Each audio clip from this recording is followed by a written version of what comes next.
Just sit on it so I can check the beams." Maeve's boot hovered over the hay bale. That was when she heard it. The rattle. Dry. Close. Right beneath where her weight was about to land. Jack Flames reached for her waist as she stumbled backward, and in that single breath between falling and catching herself, she understood. Someone had left that snake there on purpose. Someone wanted her dead before sundown. But let me take you back. Back to the morning Maeve Martin realized widowhood in California cattle country was not mourning. It was survival.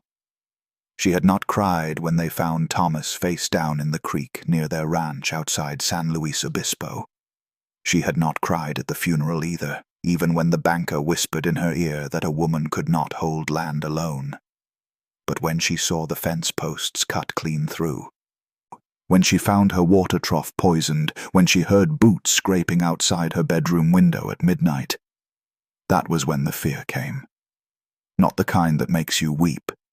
The kind that makes you saddle a horse before dawn and ride straight into the one place everyone said belonged to a man who did not lose fights.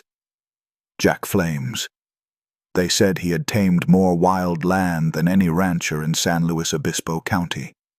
They said he had once stared down a grizzly with nothing but a knife and his nerve. And they said if you needed help and had nowhere else to go, you rode to the Flames Ranch and prayed he was in a listening mood. Maeve did not pray. She rode through the morning fog, past the mission bells, past the stagecoach stop where men spat and stared, past the general store where the owner's wife looked at her like she was already a ghost. She kept riding until she reached the wooden gate with the name burned into it, Flames Ranch. Jack was standing near the corral, fixing a saddle strap, when she dismounted. He looked up slow, like a man who had seen trouble before and knew its face by heart. His eyes were dark, steady, the kind that made you feel like he could see every lie you had ever been told and every truth you were too afraid to say. Maeve told him everything. The cut fences, the poisoned water, the shadow that walked past her window, the voice that whispered through the barn slats that a woman alone could not hold land in California. She told him about the name everyone whispered, but no one dared to say out loud. Clayton Dorsey, cattle baron, land thief, the man who claimed Thomas's death had been an accident on the trail. Jack listened without blinking. The wind pushed dust across his boots. A horse in the corral flicked its ears like it understood trouble was coming. Out here, even the animals knew when a storm was about to break.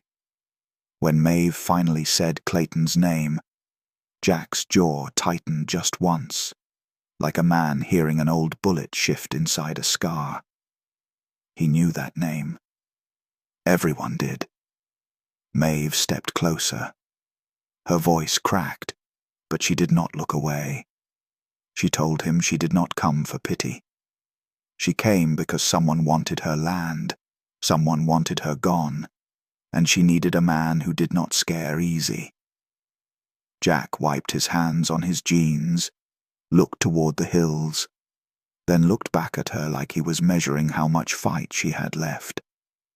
He asked one question, quiet but heavy, the kind that decides the whole story before it even starts.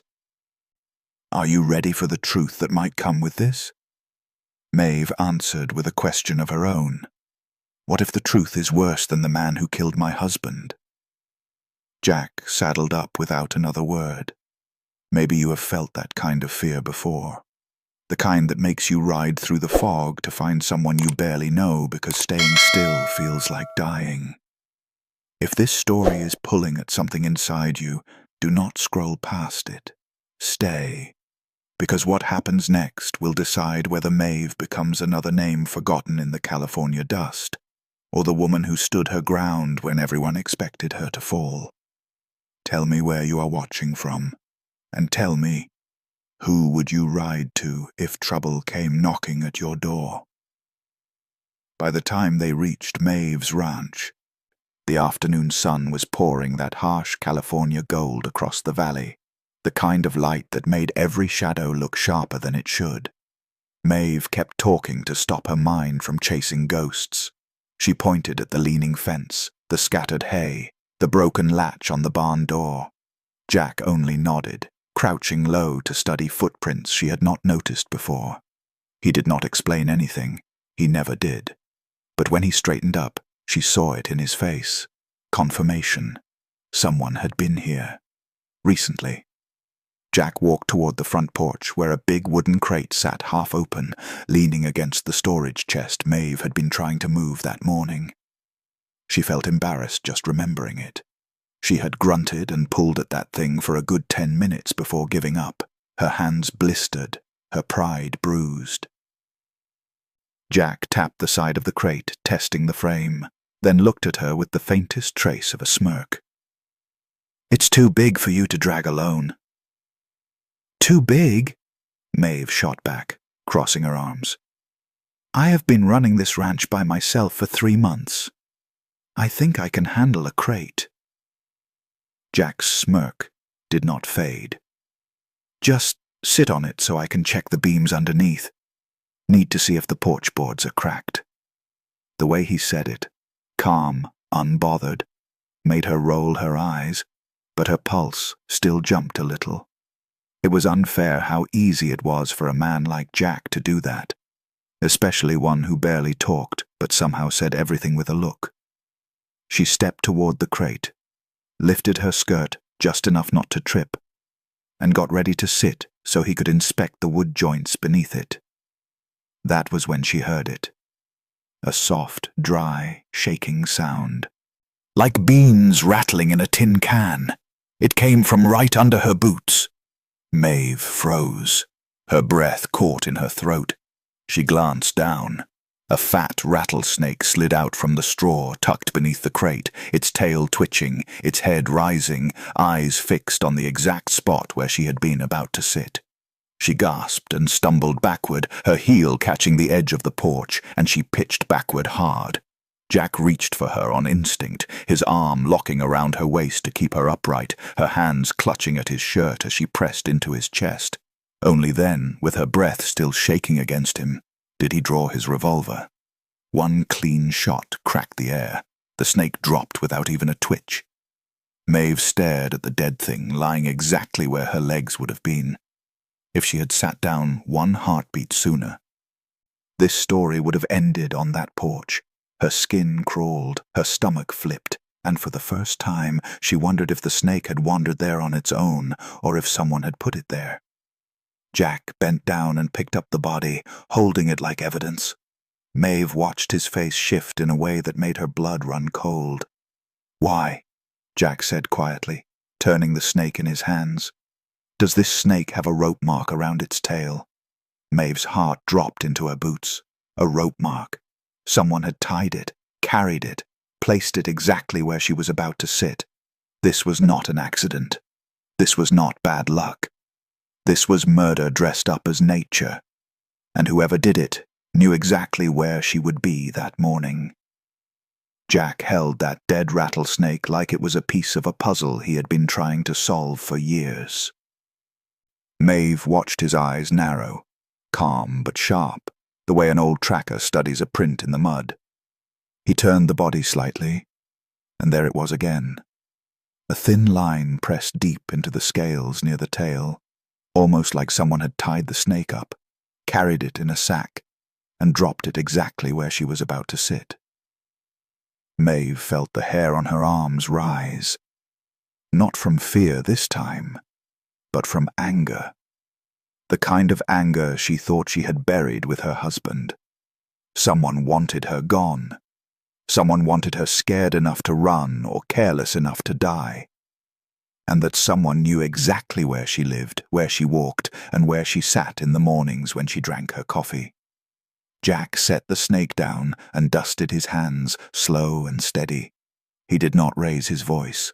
He did not curse. He did not even look surprised. He just looked tired. Tired of men who believed they owned the whole territory. "You notice anything missing?" Jack asked. "Anything moved? Anything out of place?" Maeve shook her head, though she remembered the crate leaning wrong and the hay tucked under it like someone had handled it in a hurry. Jack walked around the porch, studying boot marks in the dirt. Maeve followed, watching how he pointed with his chin at scuffed earth, broken straw, little things she would never have spotted. Then he stopped. He crouched low and picked up one single boot print near the corner of the house, a print with a deep notch in the heel, the same kind of heel she had seen on the boots of Clayton Dorsey's trail boss. She swallowed hard. Jack did not say the name. He did not need to. Maeve said it for him. It's Clayton. It has to be. Jack wiped his palms on his jeans, looked toward the far tree line, and let the silence fall between them. Some things did not need saying. Both of them already knew the only name that fit those tracks. He told her they would not wait for the next snake. They would not hope the sheriff would help, because the sheriff was in Clayton's pocket. They would set the stage themselves, catch the man who thought he owned her land, and end this before someone ended her. The plan he laid out was simple, but it carried the kind of danger that made Maeve's pulse drum in her neck. She was not the same woman she had been 3 months ago. She felt stronger now, like something inside her had finally decided to fight back. Jack asked her if she was ready, really ready, because once they started, there would be no turning back. Maeve looked at the dead snake, then at the tracks in the dirt, then at the man who had held her steady when she fell. She nodded. I'm ready. Jack stood and pulled his hat low over his eyes. Then we start tomorrow. And Maeve, don't trust anyone in town. Not the preacher, not the shopkeeper, not even the women who smile at you. Clayton's got eyes everywhere. Maeve felt a chill run down her spine. She had lived in San Luis Obispo her whole life. She knew these people, or at least she thought she did. But now, standing on her porch with a dead snake at her feet, and a man who barely knew her risking his life to help, she realized something darker. The people she thought were her neighbors might have been watching her die this whole time. And they might have been cheering for it. Maeve barely slept that night, not from fear, but from the way Jack's plan kept circling in her mind like a hawk over a rabbit trail. By sunrise, the two of them were already moving around the ranch, quiet and focused, setting things exactly the way Jack wanted. He told her the trick to catching a man like Clayton was simple. You do not chase him. You let him believe he is hunting you. So Maeve played her part. She rode into San Luis Obispo late that morning, boots dusty, hair loose, looking like a woman worn thin. She stopped by the general store, then the livery. Then she walked right past the saloon where Clayton liked to sit on warm days, nursing whiskey and watching the town bend to his will. She pretended not to see him, which of course made him watch her even harder. Every step she took past that saloon felt like walking out on a ledge with no rails. When Clayton stepped onto the boardwalk and tipped his hat, asking if she was doing all right, she let her shoulders sag just enough to look defeated. She told him she had barely slept, told him a snake had tried to bite her, told him Jack Flames had gone back to his own ranch and she would be alone tonight. She even let her voice tremble when she said, I've been thinking.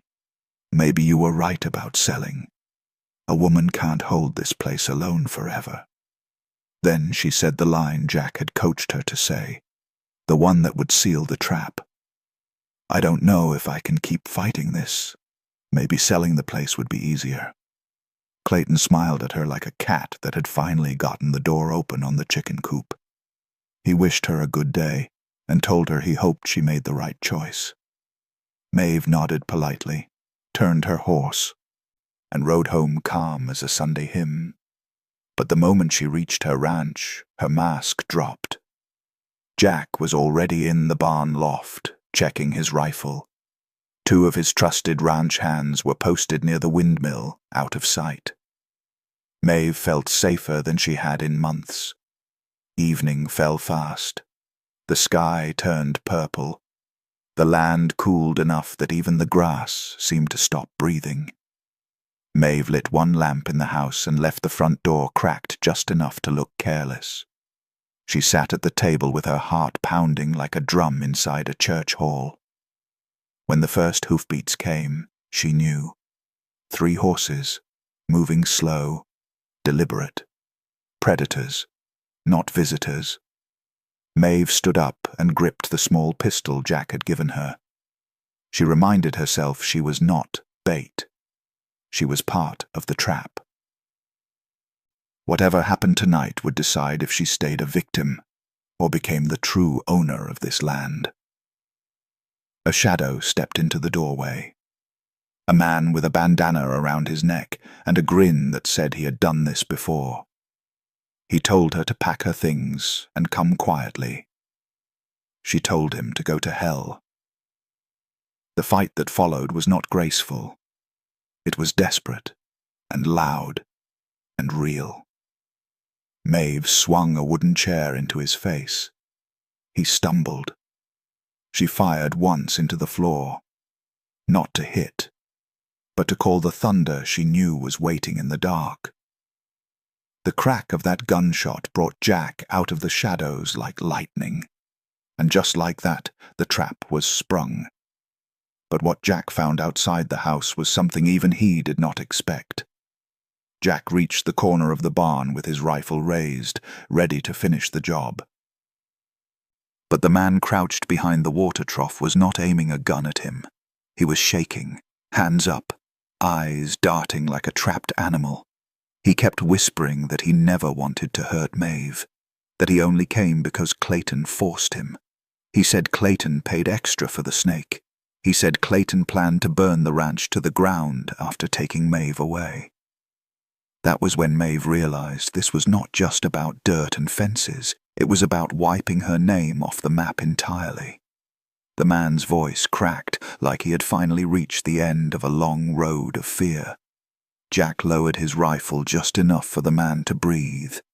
Then he stepped closer and asked the question Maeve had been afraid to voice for months. Why does Clayton want her land so badly? The man told them about a new cattle route Clayton wanted to control. A shortcut that cut straight through Maeve's ranch. A road that could make him the richest man in California and give him even more power over San Luis Obispo County. If Maeve stayed, Clayton's empire stayed small. If she left, or died, he would own the whole valley. Maeve listened, standing in the doorway with dust in her hair and a pistol still shaking in her hand. She felt something inside her shift. Not fear, not anger. Something steadier, something stronger. Jack signaled to his ranch hands, and together they tied the man's wrists and loaded him onto a horse. They would take him into town before dawn, before Clayton could silence him. But as they rode through the dark, Maeve could not shake the feeling that someone was still watching, that Clayton was not finished, that the real fight had not even started yet.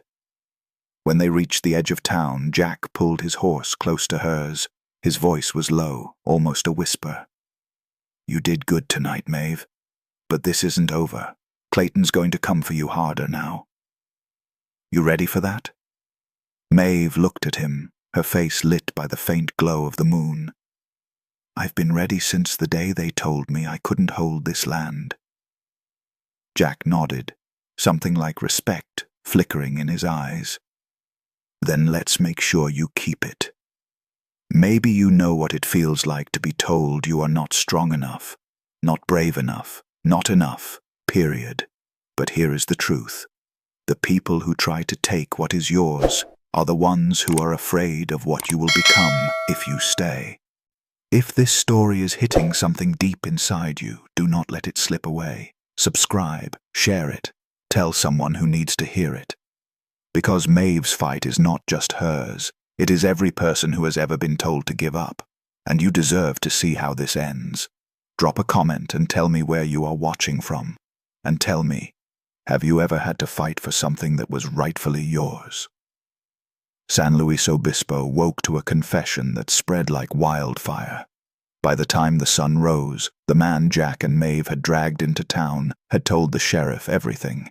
The snake, the threats, the plan to burn Maeve's ranch, and most damning of all, the name Clayton Dorsey. The sheriff had no choice. Too many people had heard. Too many eyes were watching. Even a man in Clayton's pocket could not ignore a confession spoken in front of a dozen witnesses at dawn. By mid-morning, the sheriff rode out with 10 men and dragged Clayton Dorsey from his ranch before he had finished his breakfast.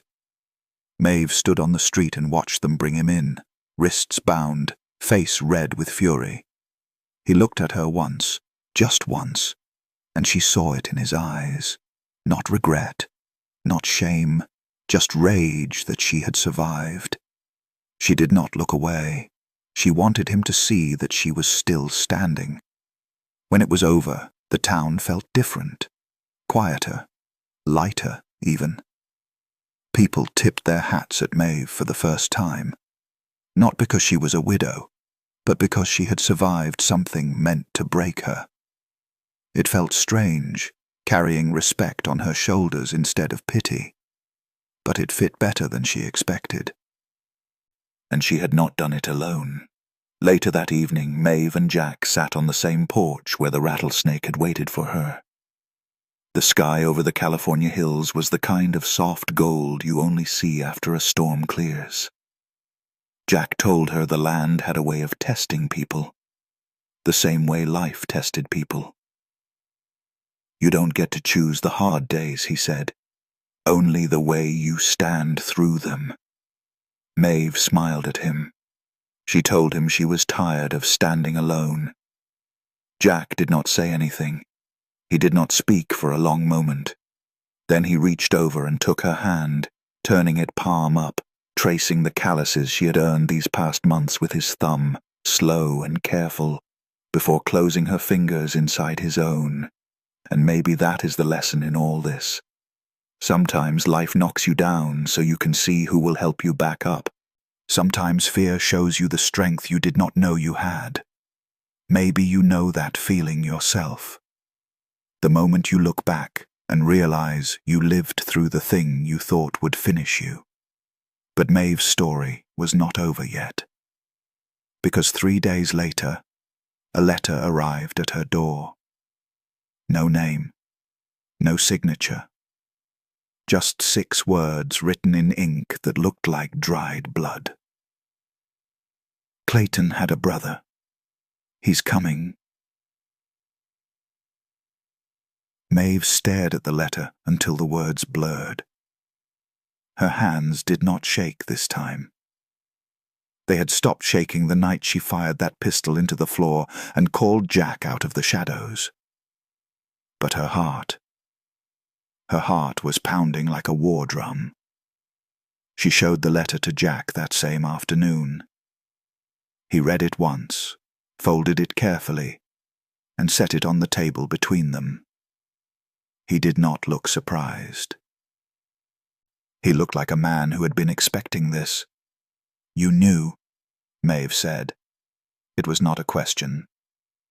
Jack nodded slowly. Clayton wasn't the only Dorsey in California. His brother Ethan runs cattle up near Monterey. Meaner than Clayton ever was. Smarter, too. Maeve felt her stomach drop. And you didn't think to tell me.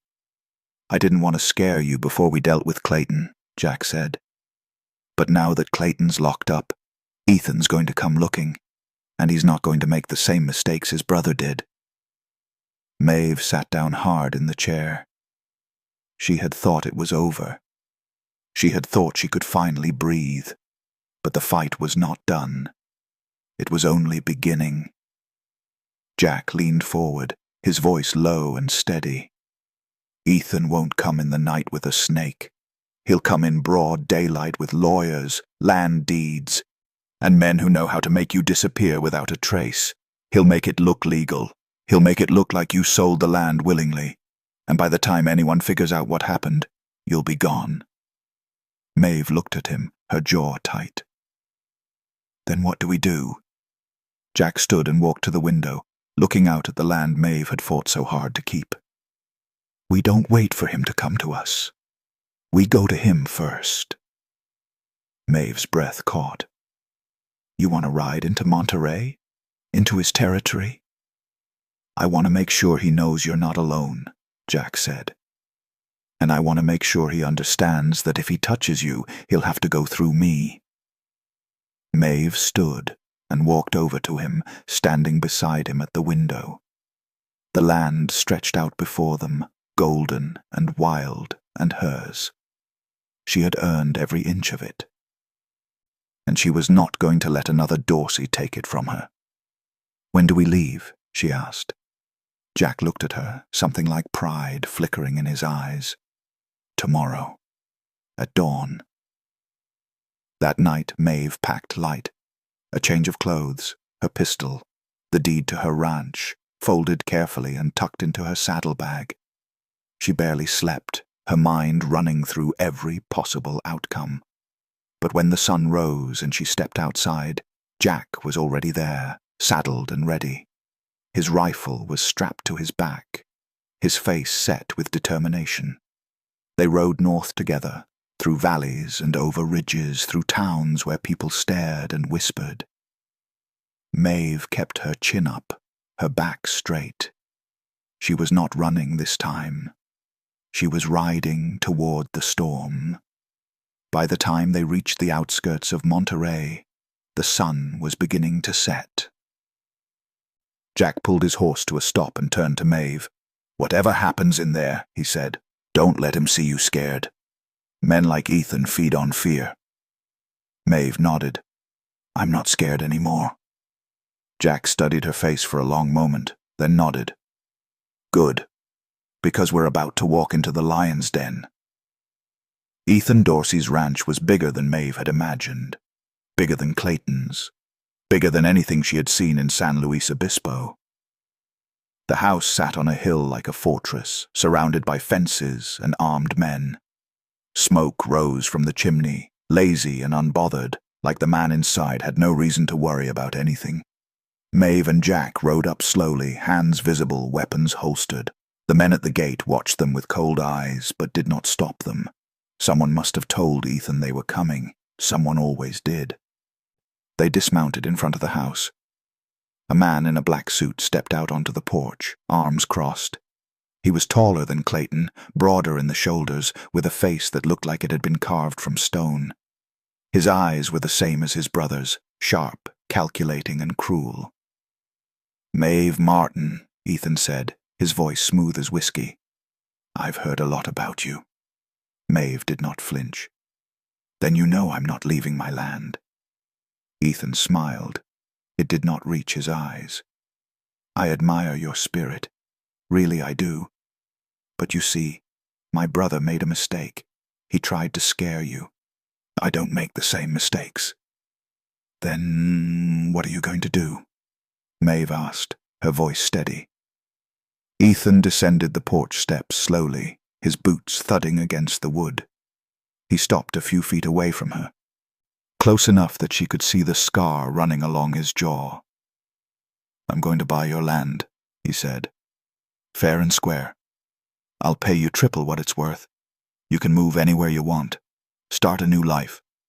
No one gets hurt. Maeve stared at him. And if I say no? Ethan's smile faded. Then I'll take it anyway. And you won't like how I do it. Jack stepped forward, his hand resting on the grip of his revolver. She said no. Ethan's eyes flicked to Jack, sizing him up. Jack Flames, I've heard about you too. They say you're the best shot in California, but even the best shot can't stop a bullet in the back.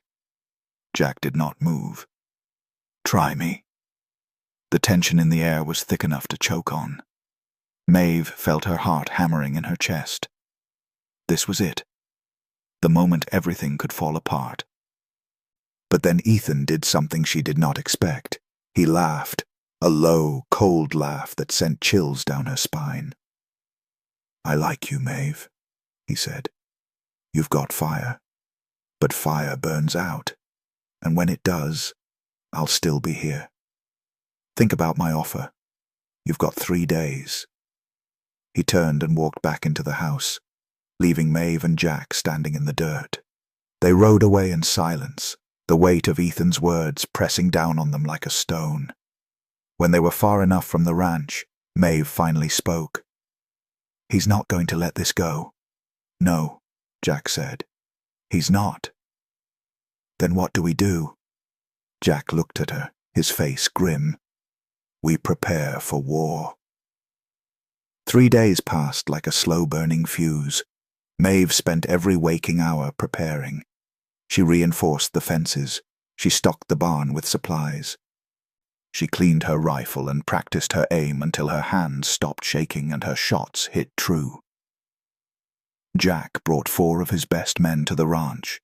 They set up watch points around the property, dug trenches near the main road, and built barriers from hay bales and lumber. It looked like a fortress. It felt like one too. On the 3rd night, they came. Maeve saw the torches first, a line of fire moving through the darkness like a snake. Ethan had brought at least 20 men, maybe more.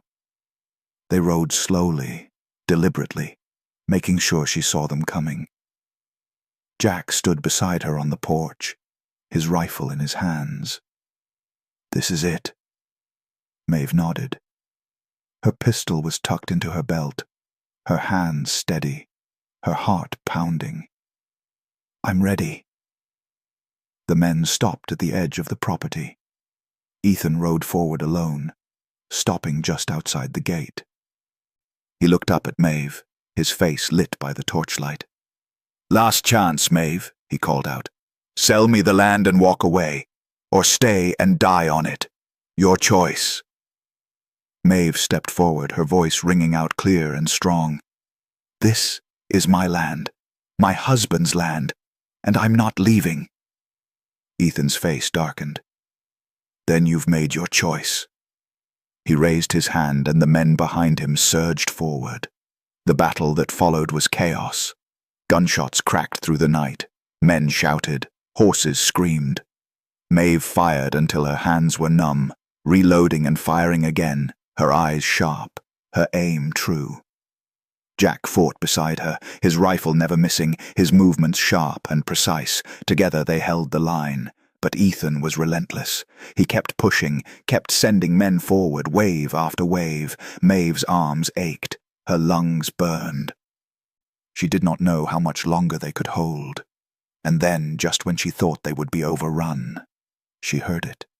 The sound of hoofbeats, dozens of them, coming from the west. She looked up and saw them, men from town, the shopkeeper, the blacksmith, even the preacher. They rode in with rifles and determination, forming a line beside Maeve and Jack. Ethan saw them too, his face twisted with rage, but even he knew when he was outnumbered. He pulled back, shouting orders, and his men retreated into the night. Maeve stood on her porch, covered in dust and smoke, her heart pounding, her hands still gripping her pistol. She had won. The sun rose over Maeve's ranch like a promise. The land was scarred from the battle, burned hay bales, broken fences, boot prints in the dirt. But it was still hers, and she was still standing. Jack sat beside her on the porch steps, his rifle resting across his knees. He did not say anything for a long time. Neither did she. They just sat there, watching the light spread across the valley. Finally, Jack spoke. "You did good, Maeve." She smiled, tired, but proud. "We did good." Jack turned to her, his eyes soft. "You know, I've been thinking, this ranch could use a partner, someone who knows how to fight, someone who's not afraid of a little trouble." Maeve looked at him, her heart suddenly light. "You offering?" Jack shrugged, a small smile tugging at his lips. "If you'll have me." Maeve reached over and took his hand, lacing her fingers through his. "I think I will." They sat there together, hand in hand, as the sun climbed higher and the world came back to life around them. Maybe you have been through your own battle. Maybe you have stood on your own porch, battered and bruised, wondering if you could keep going. And maybe, just maybe, you found someone to stand beside you when the fight came. If this story moved you, if it reminded you of your own strength, then do not let it end here. Subscribe, share it, tell someone who needs to hear it, because the stories that matter are the ones that remind us we are not alone, that we are stronger than we think, and that sometimes the greatest victories come when we refuse to give up. Tell me where you are watching from, and tell me, what battle are you fighting right now? What land are you holding on to?